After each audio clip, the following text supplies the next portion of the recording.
thought it might be a good idea to do a 2-month review of my Velectrix urban pulse.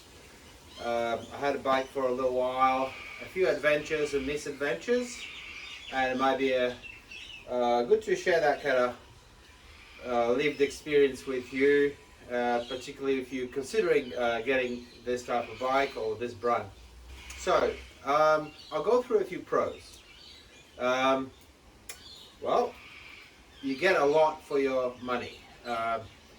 This bike has got the mud guards, it's got the rack, it's got shock absorbers. It's sort of urban bike, but it's really a hybrid of some sort. It's neither a gravel bike or a mountain bike. You get a lot put in for what was a very low price for an e-bike, particularly mid-drive. The range is exactly what was advertised. So I'm a big guy, 100 kilos, 6 foot. The terrain I ride predominantly is very hilly. Very hilly. And I'm getting between 28 and 70 kilometers. So 28 is basically doing really harrowing climbs. We're talking going up, a short trip with 500 meters elevation gain. 70k is going on fairly undulating terrain, not really using the assist on flat or downhill, or not using it at all. In fact, I've gone on a whole ride of 30k's without using assist at all, just out of solidarity for my partner who doesn't have an e-bike. So perfectly fine, again, for a guy my size to push this without a battery, without support on a flat terrain. Perfect. The 90 Newton meter torque is pretty good. The bike is responsive. When you push, you feel it. Definitely a plus. I got used to it very quickly. It would be interesting to see what happens when I would go on a different bike. It's essentially fit for purpose. I go on gravel with hills, it's fine. Overall, it's comfy. The seat is pretty good as it came. It's got enough there for my big bum. It's got an adjustable bar, which I've discovered very useful. I've been progressively setting it up higher and higher to ride in a more straight up position. For a bunch of reasons. I just find that better, particularly if I'm just going down to the shops or to the gym or whatever. It's great. Good bike. Very happy with it. Okay. Let's go through some cons. A few things, not many. It is a very entry level bike. So I paid about $2,600 for it, which is a steal for a mid-drive electric in 2022.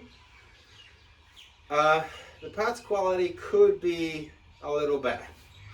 I've had very frequent maintenance on this bicycle that I've been able to do by myself, like adjusting squeaky brakes.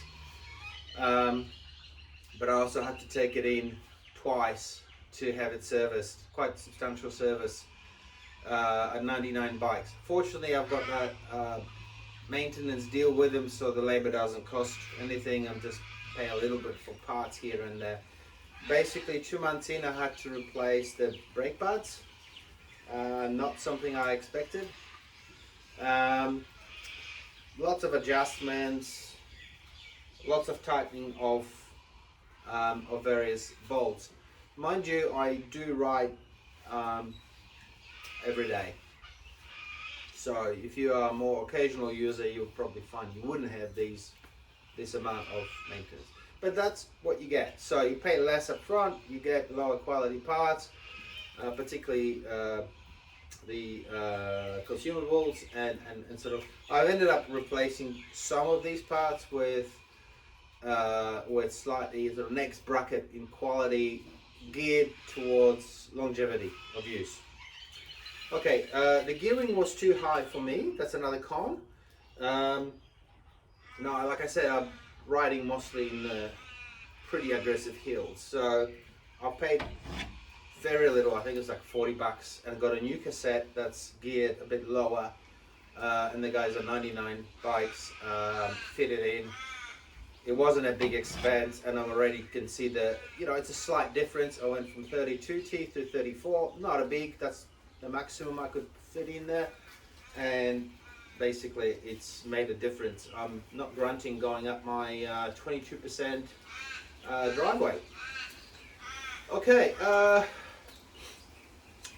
the other one, the last con really is just like a personal one. I should have got a step-through bike.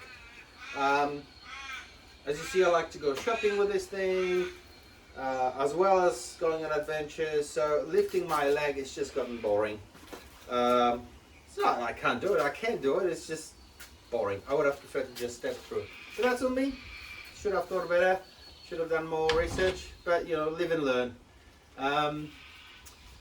That's all really.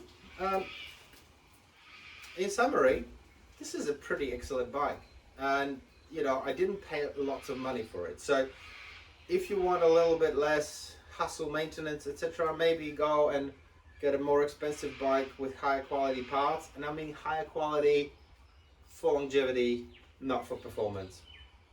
It's really not a moot point with an electric engine. So just have a think about it, or just go cheap like I did and continue to tweak and take it back for service every now and then, or learn to ride a bit more gently than I have.